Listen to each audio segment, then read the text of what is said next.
It's Monday, therefore it must be book talk, this time with Mrs. Hall. Happy Monday, book bag. I like to call it the book bag because I have my handy-dandy book bag here. And today, the very first book I'm going to chat about is Tangerine by Edward Blore. How many of you have actually read this? All right, a few of you have read it. It is seriously action-packed. The main character is Paul Fisher, and he is a big soccer player, but he has a characteristic that makes him an unusual soccer player, and that is that he is actually legally blind. He was told from a young age that the reason that he's blind is that he looked into a solar eclipse. But he's not really sure that this is a true story. Now, his family has moved from Texas to Tangerine County, Florida, and in Tangerine, strange things are happening. There are muck fires, there's lightning that strikes almost on a daily basis, and there's a big sinkhole that almost sucks an entire school underground. And so strange things are happening. In the meantime, he's trying to figure out what is going on with his family. They've moved. He has an older brother named Eric.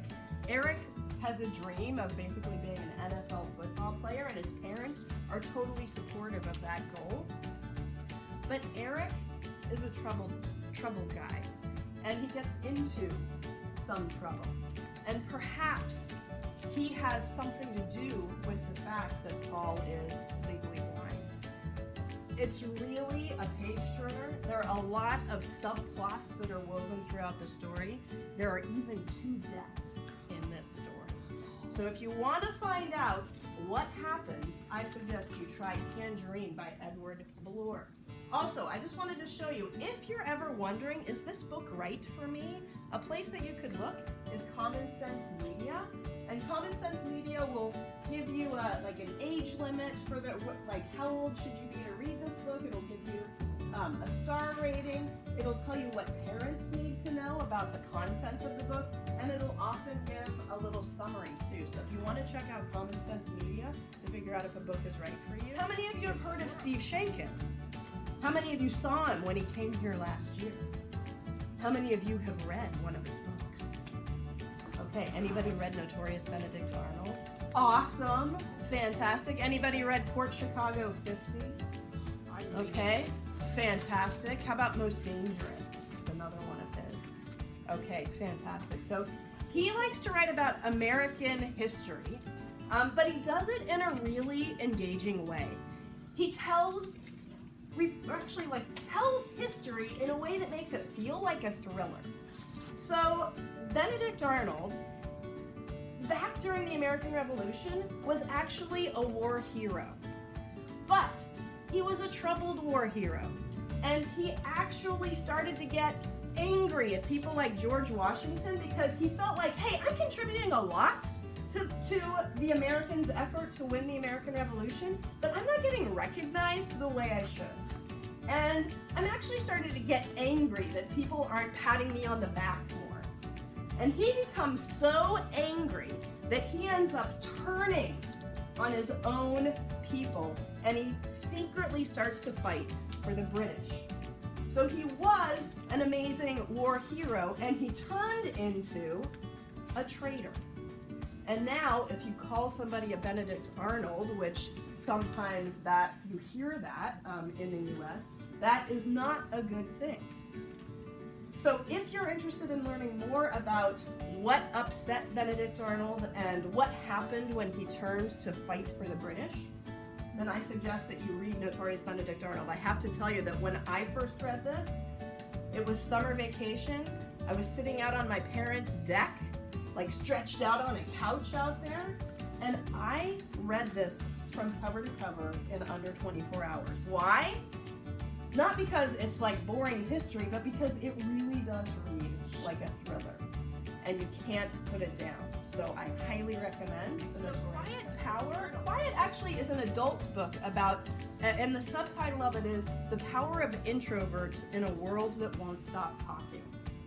Susan Cain wrote this book a few years ago, and it was so popular worldwide that she decided to write a teen version of the same book.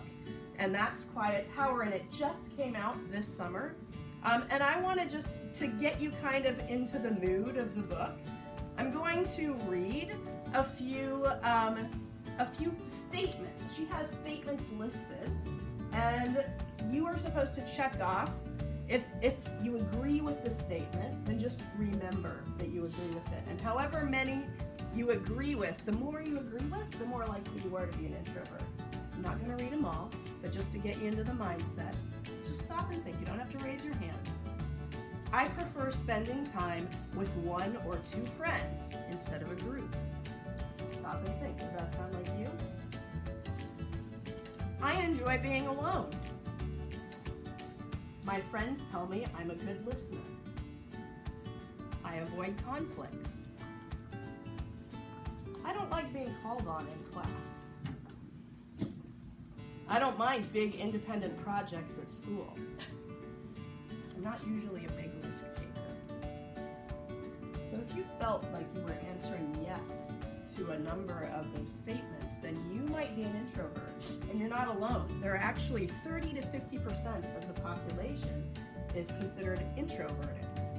But the thing is that there's this extrovert ideal out there in the world where everybody thinks we have to be engaged and loud and excited and happy to go to parties and eager to participate and happy to work in groups. But the fact of the matter is there's a big chunk of the population that doesn't like those things at all. And it's okay.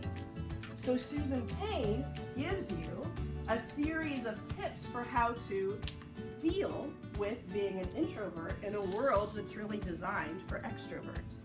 And she even has several different cartoons that you can read while you're going through the book. And at the end of every chapter, she shares a list of kind of steps that you might take. And her chapters are about school, like quiet in the cafeteria, socializing, quiet parties, hobbies, the quiet athlete, and home, the restorative niche.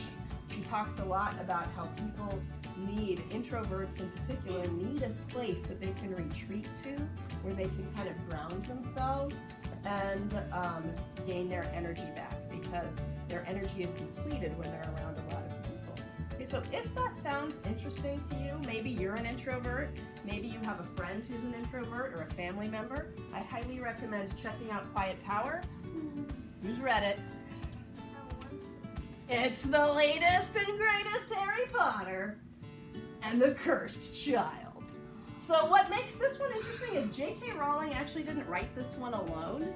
I think she was more like a guide on the side while these two gentlemen crafted the story. And it is 19 years after the last Harry Potter wraps up.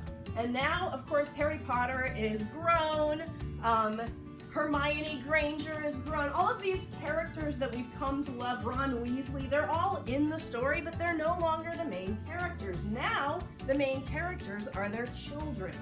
And it's written as a play. Now, the reason it's written as a play is because what? It is a play, and in fact, this is one of the actors. So if you want to hear from one of the actors, anybody have a guess who he might be?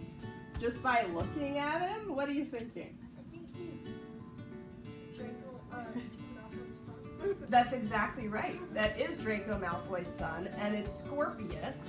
And Scorpius, of course, Scorpius Malfoy is one of the leading characters in the story. And he is, what house do you think he belongs to? Gryffindor. Gryffindor? No. Slytherin. Slytherin, of course. And then there's Albus Potter, who happens to be the son of Harry Potter. You would think he would be in, Gryffindor, but he's actually in Slytherin. And so it's shocking. And these two boys, whose fathers are like arch rivals, enemies almost, these two boys become really good friends. While their friendship is developing, they meet somebody who maybe turns out to not be such a great person to know after all. And in the meantime, Harry Potter himself is starting to have headaches again and nightmares because guess who might be coming back? He who shall not be named. So, if this sounds interesting to you, if you want to see what happens next, then I highly recommend Harry Potter and the Cursed Child. It's a much quicker read than the original Harry Potter's because it is written as a play. And so you speed through it. It's also like half the length of the traditional Harry Potter's. And if you really like it, then I might suggest that you try and convince your parents to fly to London for fall break or winter break or spring break so that you can go see Harry Potter and the Cursed Child being performed live on stage because it just opened this month. And that is Harry Potter and the Cursed Child. All right, how many of you think you heard at least one book that you probably want to pick up and read? Woohoo! Check back again next week to hear more Book Talk Mondays.